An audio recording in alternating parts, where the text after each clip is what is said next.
नमस्कार। Photo electric effect के पिछले क्लास में हम लोगों ने किस तरह से अल्बर्ट आइंस्टीन ने quantum theory of light, particle theory of light का हेल्प लेकर के फोटो इलेक्ट्रिक इफेक्ट के ऑब्जर्वेशंस को एक्सप्लेन किया, इसकी बात की गई थी। और थ्रेशोल्ड वेवलेंथ क्या होता है, थ्रेशोल्ड फ्रीक्वेंसी क्या होती है, मेटल का वर्क फंक्शन किसको कहते हैं, फोटो इलेक्ट्रिक करंट क्या होता है, सैचुरेशन फोटो करंट किसको बोलते हैं, आइंस्टीन के फोटो इलेक्ट्रिक इक्वेशन क्या हैं, ये सारी बात हम लोगों ने किया था।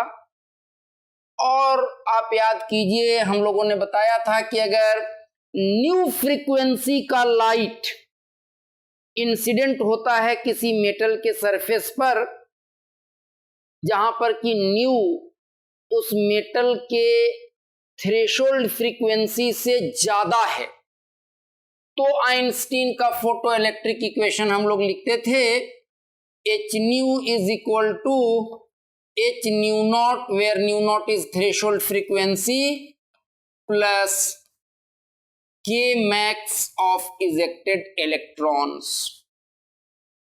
और इसी को फिर हम लोगों ने अलग अलग फॉर्म्स में लिखा था। This H nu not is the work function of the given metal, H nu not is 5।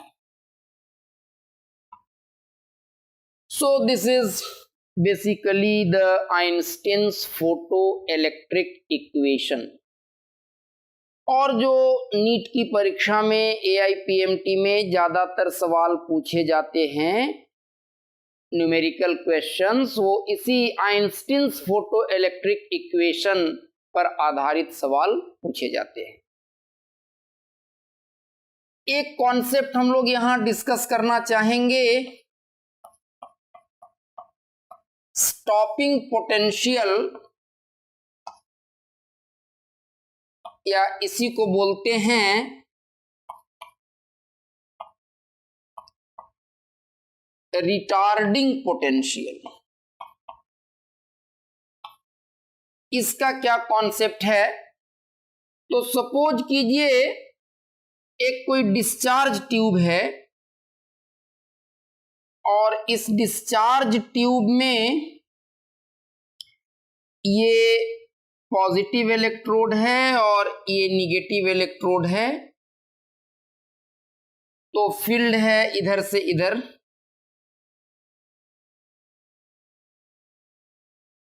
ये जो पोटेंशियल डिफरेंस हम लोगों ने अप्लाई किया है, उसने इस इलेक्ट्रोड को हायर पोटेंशियल पर रखा है, इसको लोअर पोटेंशियल पर रखा है, और इस डायरेक्शन में एक इलेक्ट्रिक फील्ड है। अब अगर आप इस पॉजिटिव वाले इलेक्ट्रोड पर थ्रेशोल्ड फ्रीक्वेंसी, इस मेटल की जितनी थ्रेशोल्ड फ्रीक्वेंसी है उससे ज्यादा फ्रीक्वेंसी का लाइट अगर आप इंसिडेंट करवाते हैं इस पॉजिटिव वाले इलेक्ट्रोड के ऊपर में, तो यहां से जो फोटो इलेक्ट्रॉन्स निकलेंगे, तो ये इलेक्ट्रिक फील्ड, चूंकि इलेक्ट्रॉन्स पर निगेटिव चार्ज होता है और कोई भी इलेक्ट्रिक फील्ड निगेटिव चार्ज पर फोर्स लगाता है फील्ड के अपोजिट डायरेक्शन में, तो ये वाला इलेक्ट्रिक फील्ड इन इलेक्ट्रॉन्स पर इस डायरेक्शन में फोर्स लगाएगा, और जो इलेक्ट्रॉन सर्टेन काइनेटिक एनर्जी से इधर चलना शुरू करेंगे उन पर ये इलेक्ट्रिक फील्ड अपोजिट डायरेक्शन में फोर्स लगाएगा और वो रिटार्ड करेंगे। तो जो इलेक्ट्रॉन थोड़ी कम काइनेटिक एनर्जी से निकले थे, थोड़ी कम काइनेटिक एनर्जी मतलब Kmax से कम से, वो निकलने के पहले कुछ कॉलिजन करके अपनी कुछ एनर्जी का लॉस कर दिए हैं और वो Kmax से नहीं निकल पा रहे हैं, Kmax से थोड़ी कम एनर्जी से निकल रहे हैं। तो वैसे इलेक्ट्रॉन बीच में ही कहीं रुक जा रहे हैं, क्योंकि वो जैसे जैसे आगे बढ़ेगा ये फील्ड उस पर अपोजिट डायरेक्शन में फोर्स लगाएगा, वेलोसिटी और एक्सेलरेशन अपोजिटली डायरेक्टेड है, तो वो रिटार्ड करेगा और कहीं जाते जाते रुक जाएगा।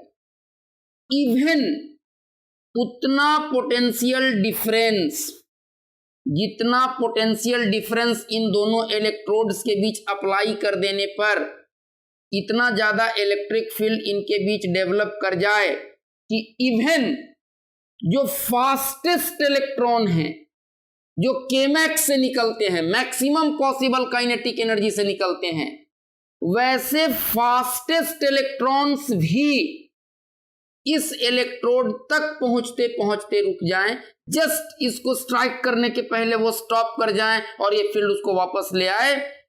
मतलब उतना पोटेंशियल डिफरेंस, जितना पोटेंशियल डिफरेंस अप्लाई करने के बाद photo electric current just zero हो जाए, जस्ट जीरो हो जाए। जब तक उससे कम पोटेंशियल डिफरेंस आप अप्लाई करेंगे तब तक कोई ना कोई इलेक्ट्रॉन, ठीक है, कुछ रुक जाएगा, लेकिन जो उससे ज्यादा काइनेटिक एनर्जी वाला होगा वो यहां तक पहुंच जाएगा और वो फ्लो करके कुछ करंट कंस्टिट्यूट कर लेगा। So there will be some photo electric current, but that minimum potential difference which is needed to be applied between these two electrodes, that makes photoelectric current zero, just zero. उतना से जरा भी कम अगर potential difference apply करेंगे तो कुछ ना कुछ फोटो इलेक्ट्रिक करंट मिलेगा, और उतना अप्लाई करने पर जस्ट जीरो हो जाएगा। तो that potential difference is called a stopping potential और रिटार्डिंग पोटेंशियल। अब इसको आप ऐसे देखिए, ये वो पोटेंशियल है जितना पोटेंशियल डिफरेंस अप्लाई कर देने पर इवन जो फास्टेस्ट इलेक्ट्रॉन्स भी निकलते हैं वो इस वाले इलेक्ट्रोड पर पहुंचने के जस्ट पहले रुक जाते हैं, स्टॉप कर जाते हैं। तो आप वर्क एनर्जी थ्योरम लगा दीजिए। इलेक्ट्रॉन अगर यहां से यहां जाएगा तो उस पर वर्क डन कितना होगा? Charge into potential difference. Work done होगा charge into potential difference. Potential का डिफरेंस मतलब क्या? Final potential minus initial potential. और ये कम पोटेंशियल पर है, ये ज्यादा पोटेंशियल पर है, तो फाइनल पोटेंशियल कम है, इनिशियल ज्यादा है, तो फाइनल माइनस इनिशियल निगेटिव होगा V, तो माइनस EV। तो ये हो गया वर्क डन ऑन इलेक्ट्रॉन्स। और एक ही तरह का वर्क इलेक्ट्रॉन पर हो रहा है, दूसरा तो कोई फोर्स लग नहीं रहा है उस पर। तो work done by all forces is equal to change in kinetic energy, यही कहता है वर्क एनर्जी थ्योरम। तो work done by all forces के जगह पर यही हो जाएगा minus E times V, where V is stopping potential, is equal to change in kinetic energy. So final kinetic energy is 0 minus initial kinetic energy is K max. क्योंकि stopping potential के बराबर potential difference apply करने पर किस electron के kinetic energy को zero बनाता है, किसको रोकता है? जो फास्टेस्ट था, उससे कम काइनेटिक एनर्जी वाले इलेक्ट्रॉन्स तो स्टॉपिंग पोटेंशियल से कम वोल्टेज पर भी बीच में कहीं रुक जाएंगे या वहां पहुंचते पहुंचते रुक जाएंगे। तो यहां से हो गया EV, E times V is equal to K max. तो आप स्टॉपिंग पोटेंशियल को लिख सकते हैं K max by E, K max by E।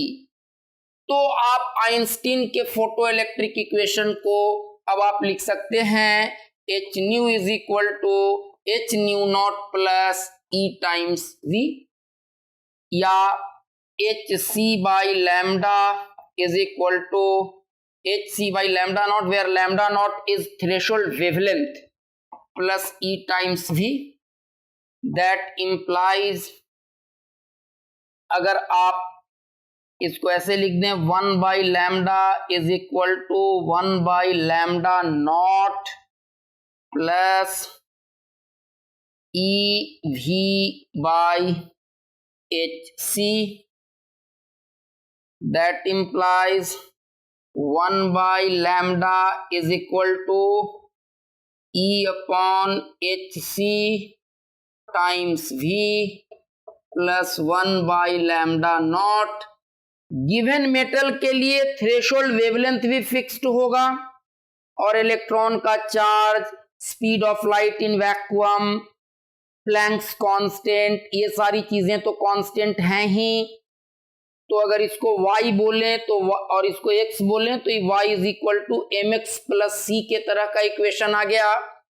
इसका मतलब है कि अगर एक एक्सिस पर हम लोग 1/लैम्डा को प्लॉट करें और एक एक्सिस पर स्टॉपिंग पोटेंशियल को प्लॉट करें तो ये ग्राफ जो आ जाएगा वो y बराबर एम एक्स प्लस सी के तरह का ग्राफ आएगा। इस तरह का ग्राफ आएगा। और इसको अगर इस एक्सिस पर हम लोग v ले लें और इस एक्सिस पर 1/लैम्डा ले लें, यूजुअली जो आपके इम्तिहान में ग्राफ्स पूछे जाते हैं उसमें इस एक्सिस पर वो स्टॉपिंग पोटेंशियल दिखाते हैं और इस एक्सिस पर 1/लैम्डा दिखाते हैं। तो कुछ नहीं है, आप इस इक्वेशन को इस तरीके से लिख दीजिए, रादर आप इसी को इधर लेकर के चले जाइए। तो v विल बी व्हाट, यहां से क्या आ जाएगा, यहां से आ जाएगा v विल बी, क्योंकि y एक्सिस पर अब v ले लिए हैं तो इसको अगर आप इधर ले जाएंगे तो ये हो जाएगा hc by e lambda, hc by e times 1/लैम्डा, hc बाई ई टाइम्स 1/लैम्डा माइनस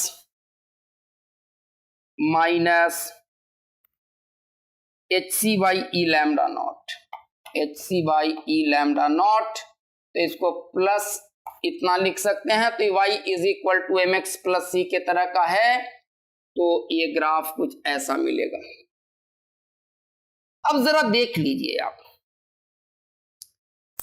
आप अलग अलग मेटल्स के ऊपर में, क्योंकि अलग अलग मेटल्स जब आप लेंगे तो अलग अलग मेटल का थ्रेशोल्ड फ्रीक्वेंसी अलग अलग होगा, और थ्रेशोल्ड फ्रीक्वेंसी जब अलग अलग होगा तो केमैक्स सेम गिवन इंसिडेंट फ्रीक्वेंसी के लिए केमैक्स अलग अलग होगा। अगर इंसिडेंट फ्रीक्वेंसी सेम फ्रीक्वेंसी का लाइट अलग अलग मेटल्स पर इंसिडेंट करवा रहे हैं तो ये तो सबके लिए सेम है, लेकिन अलग अलग मेटल का ये अलग अलग होगा, तो केमैक्स अलग अलग होगा।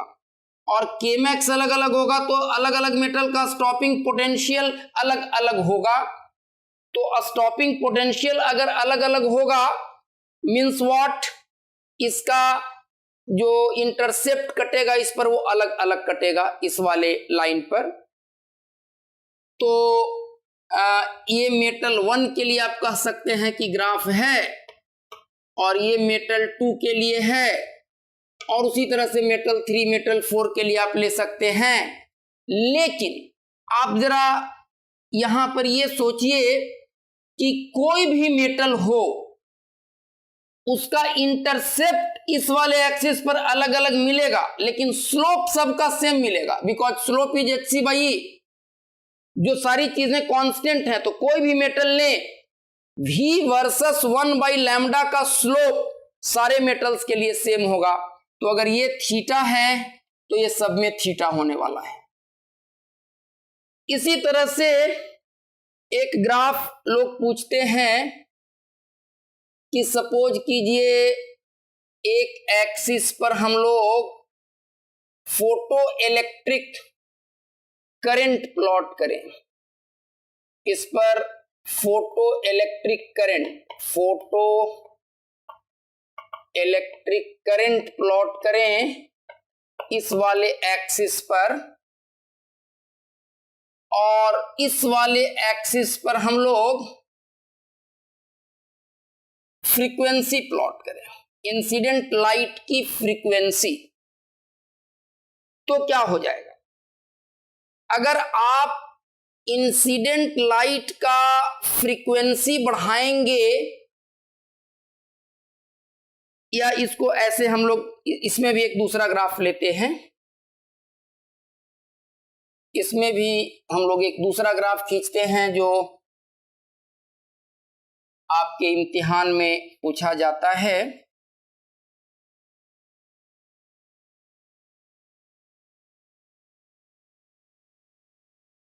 इस वाले एक्सिस पर हम लोग रिटार्डिंग पोटेंशियल प्लॉट करते हैं, फ्रीक्वेंसी नहीं, retarding potential. This is more informative a graph. इस वाले एक्सिस पर हम लोग रिटार्डिंग पोटेंशियल प्लॉट करते हैं और इस वाले एक्सिस पर फोटो इलेक्ट्रिक करंट प्लॉट करते हैं। फोटो इलेक्ट्रिक करंट प्लॉट करते हैं और सपोज कीजिए फ्रीक्वेंसी को कांस्टेंट रखते हैं,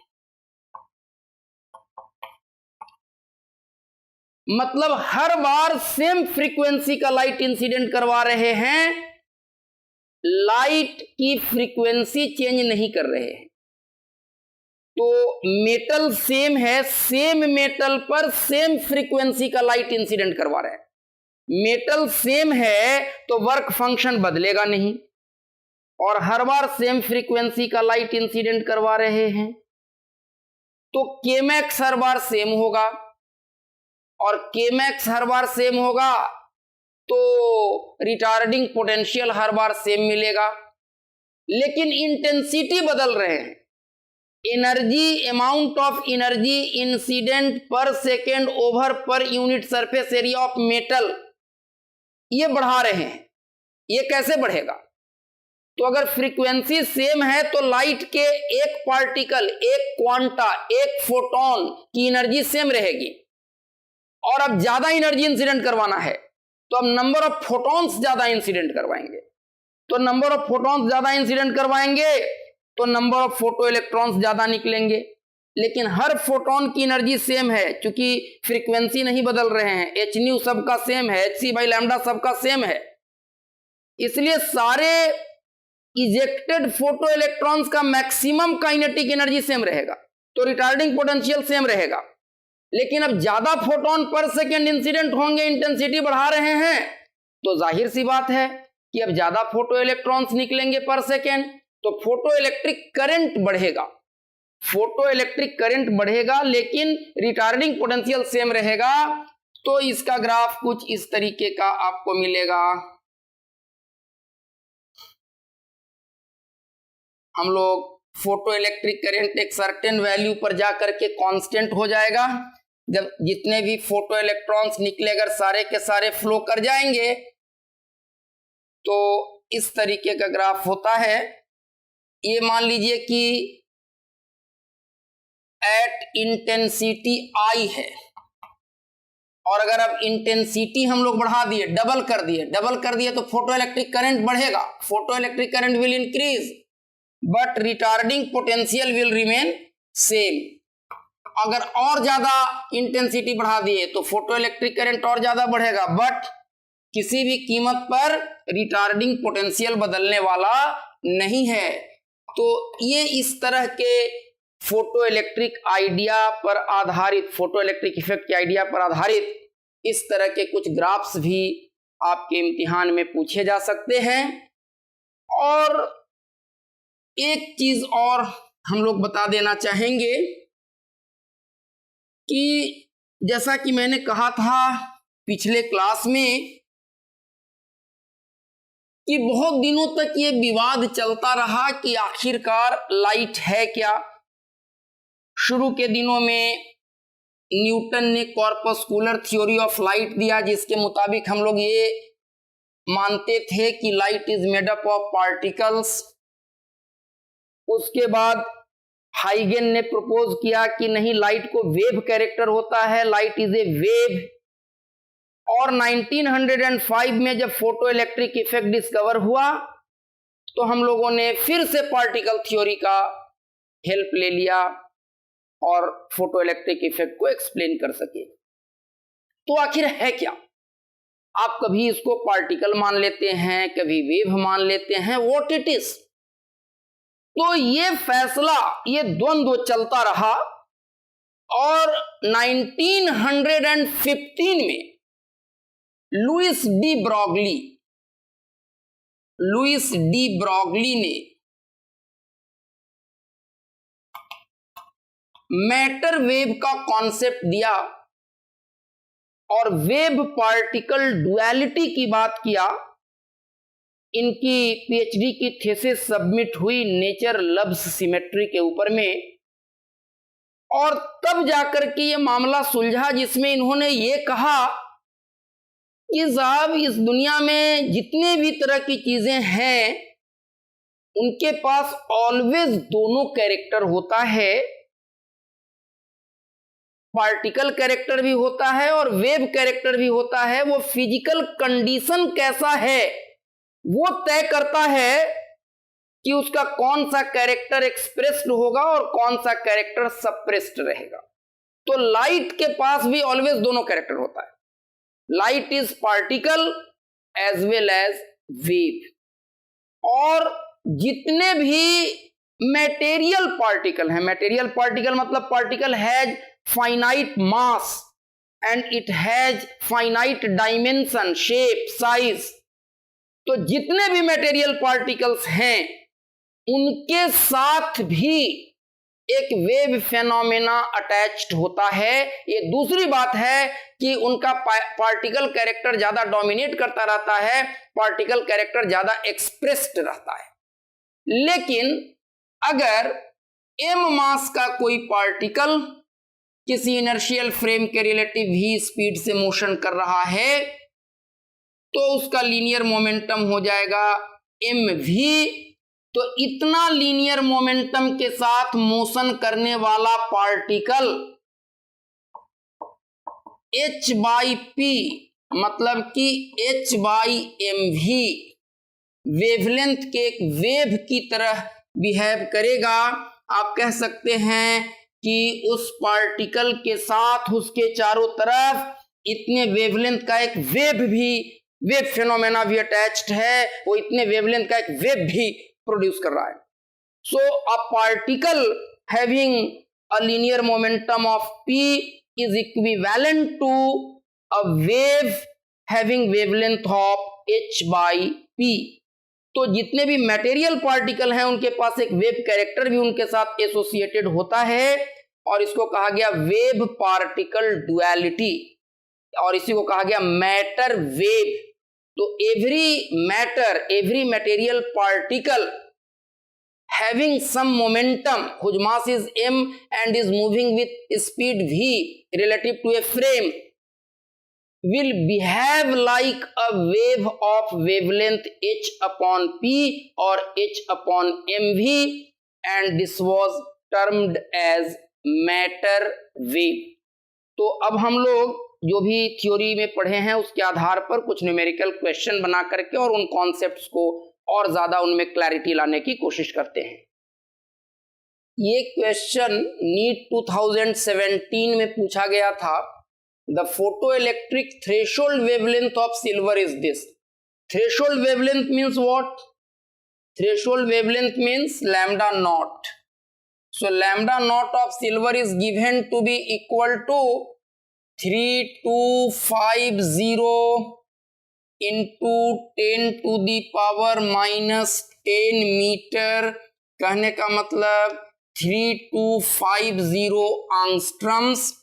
The velocity of electron ejected from silver surface by ultraviolet light of wavelength, incident wave का वेवलेंथ है 2536 into 10 to the power minus 10 metre means 2536 angstrums।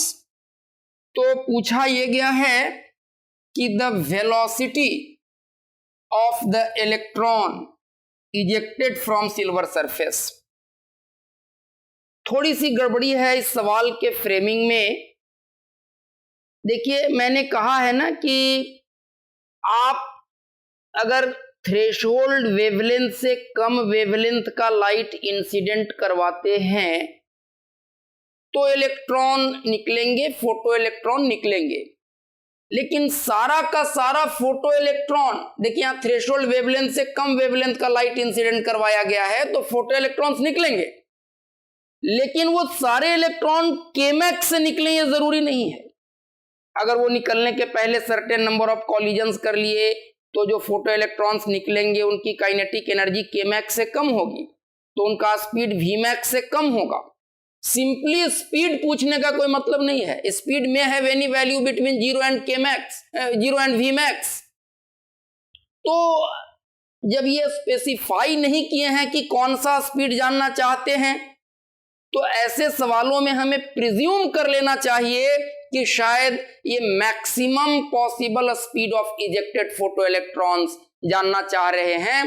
केमैक्स से जो इलेक्ट्रॉन्स निकलेंगे उनके स्पीड के बारे में ये जानना चाह रहे हैं। तो अब मामला आसान है, आइंस्टीन का फोटो इलेक्ट्रिक इक्वेशन हम लोग लगा देते हैं।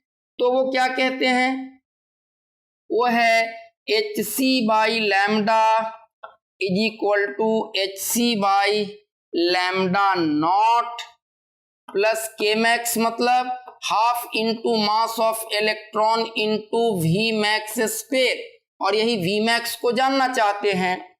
तो half into mass of electron into V max का स्क्वायर, ये हो जाएगा hc by lambda minus hc by lambda not, और hc का वैल्यू इलेक्ट्रॉन वोल्ट नैनोमीटर में होता है 1242 इलेक्ट्रॉन वोल्ट नैनोमीटर, और अगर आंगस्ट्रम में आप लिखेंगे तो 12420 इलेक्ट्रॉन वोल्ट आंगस्ट्रम होगा।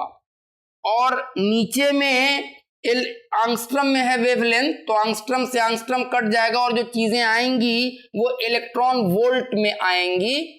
तो lambda is how much, 2536 minus 12420 by 3250, और ये आ जाएगा, आप अगर इसको सॉल्व करेंगे तो सॉल्व करके ये आ जाएगा 1.076 इलेक्ट्रॉन वोल्ट।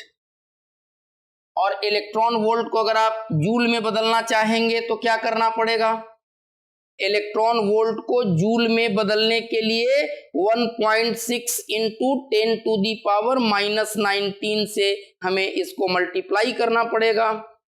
तो what will it be, 1.076 into 1.6 into 10 to the power minus 19 joule. तो Vmax will be under root 2 into 1.076 into 1.6 into 10 to the power minus 19 by mass of electron 9.1 into 10 to the power minus 31 kg, और इसको solve करेंगे then it comes out to be equal to 6 into 10 to the power 5 metre पर second. और आप देख सकते हैं कि option D is the correct option, 6 into 10 to the power 5 metre पर सेकेंड। बट ऑप्शन ए भी वैसा ही आ जाएगा, तो ये ऑप्शन के फ्रेमिंग में भी गड़बड़ी है। ए और डी दोनों सेम ऑप्शन है, इसलिए हम लोग ए और डी दोनों करेक्ट आंसर के रूप में मार्क करेंगे। We are going to discuss another question which was asked in NEET Phase 1 2016. When a metallic surface is illuminated with radiation of wavelength lambda, the stopping potential is V. If the same surface is illuminated with radiation of wavelength 2 lambda, the stopping potential is V by 4. The threshold wavelength of the metallic surface is what? Given metallic surface का threshold wavelength तो fixed रहेगा, और Einstein's photo electric equation क्या है आप याद कीजिए, hc by lambda is equal to hc by lambda not plus E times V। तो इसको हम लोग ऐसा लिख सकते हैं क्या, E times V, V is stopping potential. तो जब हम लोग लैम्डा वेवलेंथ का लाइट इंसिडेंट करवाते हैं तब स्टॉपिंग पोटेंशियल है V, और सपोज कीजिए मेटल के सरफेस का थ्रेशोल्ड वेवलेंथ है लैम्डा नॉट, तो EV will be equal to hc by lambda minus hc by lambda not. और जब हम लोग 2 लैम्डा वेवलेंथ का लाइट इंसिडेंट करवाते हैं सेम मेटल के सरफेस पर, then stopping potential becomes V by 4, that implies E times V by 4 is equal to what? Hc by 2 lambda, lambda is 2 lambda now, minus Hc by lambda naught. ऐसा है। अब हम लोग ऐसा करते हैं कि हमें थ्रेशोल्ड वेवलेंथ बताना है, लैम्डा नॉट बताना है। तो व्हाट वी डू इज कि यहां से ईवी निकाल लें और ये भी ईवी के बराबर है और EV will be 4 times this entire thing, और दोनों ईवी को इक्वेट कर दें। तो from this two equations what we may write is, अगर ये 4 इधर चला जाएगा तो ये बन जाएगा 2hc by lambda minus 4hc by lambda not is equal to hc by lambda minus hc by lambda not, और hc दोनों तरफ से कैंसिल आउट हो जाएगा और लैम्डा वाले टर्म्स को अगर हम लोग एक तरफ कर दें तो 2 by lambda minus 1 by lambda, तो 1 बाई लैम्डा इधर बचेगा और 4 बाई लैम्डा नॉट में से 1 बाई लैम्डा नॉट चला जाएगा, तो 1 by lambda is equal to 3 by lambda not, that implies lambda not is 3 lambda. तो जो थ्रेशोल्ड वेवलेंथ है गिवन मेटल सरफेस के लिए वो 3 लैम्डा है and option B is the correct option. अभी हम लोग AIPMT 2015 में पूछा गया एक सवाल बनाने जा रहे हैं। A photoelectric surface is illuminated successively by monochromatic light of wavelength lambda and lambda by 2। कोई एक फोटोइलेक्ट्रिक सरफेस है, एक बार उस पर लैम्डा वेवलेंथ का लाइट इंसिडेंट करवाते हैं और फिर दोबारा उसी सरफेस पर लैम्डा बाई 2 वेवलेंथ का लाइट इंसिडेंट करवाते हैं। If the maximum kinetic energy of emitted photoelectrons in the second case is 3 times that in the first case. जाहिर सी बात है सेकंड केस में वेवलेंथ छोटा है तो फोटॉन्स की एनर्जी ज्यादा होगी, और सेकंड वाले केस में जब लैम्डा बाई 2 वेवलेंथ का लाइट आप सरफेस पर इंसिडेंट करवाते हैं तब जो मैक्सिमम काइनेटिक एनर्जी के साथ फोटो इलेक्ट्रॉन्स निकलते हैं उन फोटो इलेक्ट्रॉन्स का maximum kinetic energy, first case में जो मैक्सिमम काइनेटिक एनर्जी का वैल्यू है फोटो इलेक्ट्रॉन्स का उसका 3 टाइम्स है। अगर ऐसा है तो जिस मेटल के सरफेस पर आप इन लाइट्स को शाइन कर रहे हैं उस मेटल का वर्क फंक्शन क्या है बताइए। अगेन सिंपली अप्लाइंग, एक ही फॉर्मूला है उससे सारे सवाल बनते हैं।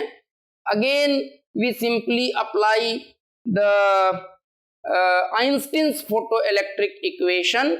So what it is, hc by lambda, पहले तो आप लैम्डा वेवलेंथ का लाइट इंसिडेंट करवा रहे हैं, is equal to phi work function of the surface plus K max, और दोबारा जब आप लैम्डा बाई 2 वेवलेंथ का लाइट डाल रहे हैं तो hc बाई लैम्डा बाई 2, तो 2hc by lambda, metal same है तो वर्क फंक्शन तो सेम रहेगा, is equal to what 3k max, 3 times that of in the first case 3k max, 3k max।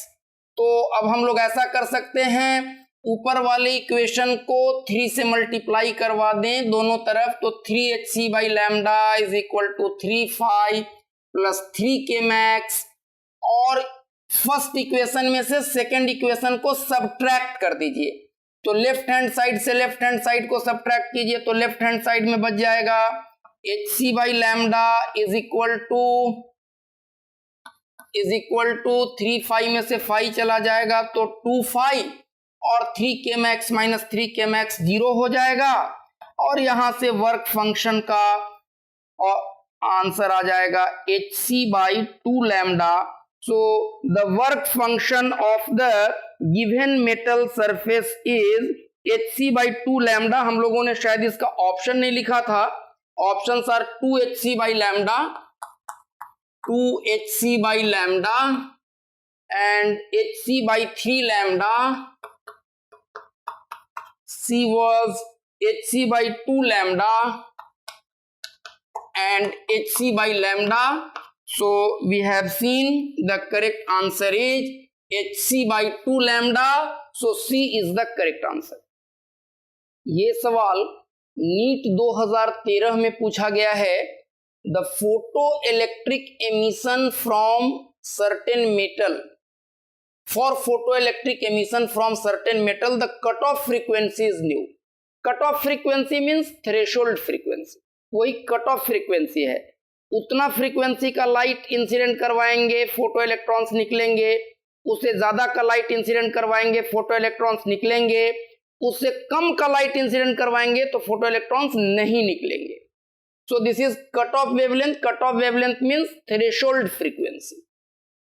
If the radiation of frequency 2 nu impinges on the metal plate, the maximum possible velocity of emitted electron will be what? तो देखिए h nu is equal to cut off frequency new है h into 2 new. 2 new frequency का light incident करवा रहे हैं तो phi होता है h टाइम्स थ्रेशोल्ड फ्रीक्वेंसी, तो h new plus half maximum speed, शायद पूछा गया है ना, the maximum possible velocity of emitted electron, correct, half m v max square. That implies अगर आप इसको लेफ्ट हैंड साइड में ले आएंगे तो h nu is equal to half m v max square. That implies यही v max पूछा गया है। So this is equal to 2h nu by m। So maximum speed of ejected photo electron will be under root 2h nu by m। So option A will be the correct option। ये question AIIMS All India Institute of Medical Sciences के entrance test में 2010 में पूछा गया है। If K1 and K2 are maximum kinetic energies of photo electrons emitted when lights of wavelengths lambda 1 and lambda 2 respectively are incident on metallic surface, if lambda 1 is equal to 3 lambda 2 then K1 और K2 के बीच का relationship क्या होगा। तो पहली दफा हम लोग लैम्डा 1 वेवलेंथ का लाइट इंसिडेंट करवाते हैं गिवन मेटल सरफेस पर, तो देखिए तो क्या होगा, hc by lambda 1 is equal to जो मेटल के सरफेस का वर्क फंक्शन है वो तो सेम मेटल के लिए दोनों बार सेम ही रहेगा, तो उसको हम लोग फाई लिख सकते हैं प्लस के मैक्स, और K max is K1 if K1 and K2 are maximum kinetic energy of photo plus K1। और दूसरी बार लैम्डा 2 वेवलेंथ का लाइट इंसिडेंट करवाते हैं and lambda 1 is 3 lambda 2 means what, lambda 2 is lambda 1 by 3, तो hc by lambda 2 and lambda 2 is lambda 1 by 3, तो hc by lambda 1 by 3, तो 3hc by lambda 1, this will be equal to 5 plus K2। That implies, अब यहां देखिए तो hc by lambda 1 को हम लोग 5 प्लस K1 लिख सकते हैं, तो 3 times 5 plus K1 is equal to 5 plus K2। That implies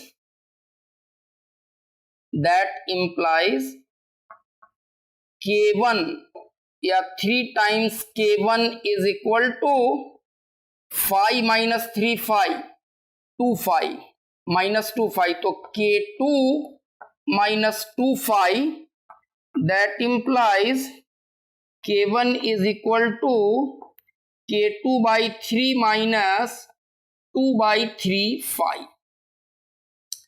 अब K2 बाई 3 से इतना माइनस करते हैं तब वो K1 के बराबर है, मीन्स, या उल्टा बोलिए, इसको अगर इस तरफ ले आए तो K1 में कुछ ऐड करते हैं तब वो K2 बाई 3 के बराबर होता है, मीन्स कि K2 बाई 3 K1 से ज्यादा है, या यूं कहें कि K1 जो है वो K2 बाई 3 से छोटा है। और वैसा एक ऑप्शन शायद दिया गया है, K1 is less than K2 by 3, so option number B will be the correct answer. ये सवाल डी ब्रॉगली हाइपोथेसिस जो मैटर वेव का या वेव पार्टिकल डुअलिटी का है उस कॉन्सेप्ट पर आधारित है और ये नीट 2017 में पूछा गया है। The de Broglie wavelength of a neutron in thermal equilibrium with a heavy water at temperature T and mass m is what? Kinetic theory of gases में हीट एंड थर्मोडायनेमिक्स में हम लोग पढ़ते हैं कि एट एब्सोल्यूट टेम्परेचर T जो thermal energy होती है किसी एक मॉलिक्यूल की वो 3/2 kT होती है, where K is Boltzmann constant. तो हेवी वाटर है एट एब्सोल्यूट टेम्परेचर T और इसके साथ न्यूट्रॉन थर्मल इक्विलिब्रियम में है। थर्मल इक्विलिब्रियम में है मतलब न्यूट्रॉन का टेम्परेचर भी T केल्विन है।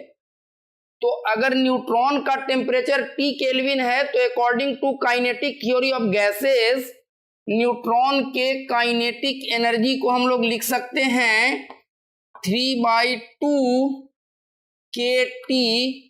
ये कैपिटल के लिखा है हमने, स्मॉल के लिखा है, this is Boltzmann constant and this is kinetic energy. और आप जानते हैं कि kinetic energy can be written as P²/2m, that implies P is equal to √2m times K। तो न्यूट्रॉन का लीनियर मोमेंटम जो होगा उसको हम लोग लिख सकते हैं √2m times K means what, तो K का वैल्यू आप डाल दीजिए यहाँ 3/2 kT। इस K में जो K है यहाँ पर इस वाले स्क्वायर रूट के अंदर में ये बोल्ट्जमैन कांस्टेंट है and this is going to be equal to 3m kT। m is mass of neutron, K is Boltzmann constant, T is absolute temperature. तो डी ब्रॉगली हाइपोथेसिस क्या कहता है कि अगर न्यूट्रॉन का किसी मटेरियल पार्टिकल का मोमेंटम इतना है तो इसके करेस्पॉन्डिंग जो वेवलेंथ होगा वो h/p होगा, मतलब h/p is how much, √3m kT। और उसके हिसाब से first option is the correct option. तो ऑप्शन एक करेक्ट है। जो न्यूट्रॉन के साथ एक वेव की कल्पना आप कर सकते हैं वो इतने वेवलेंथ का वेव होगा h/√3m kT।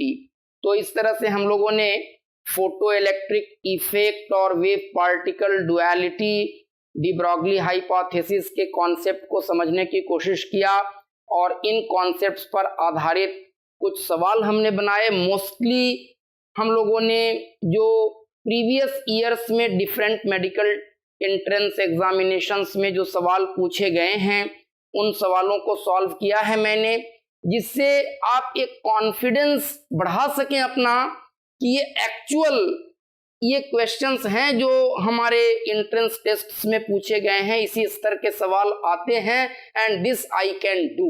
इससे आपका कॉन्फिडेंस बूस्टेड अप होगा।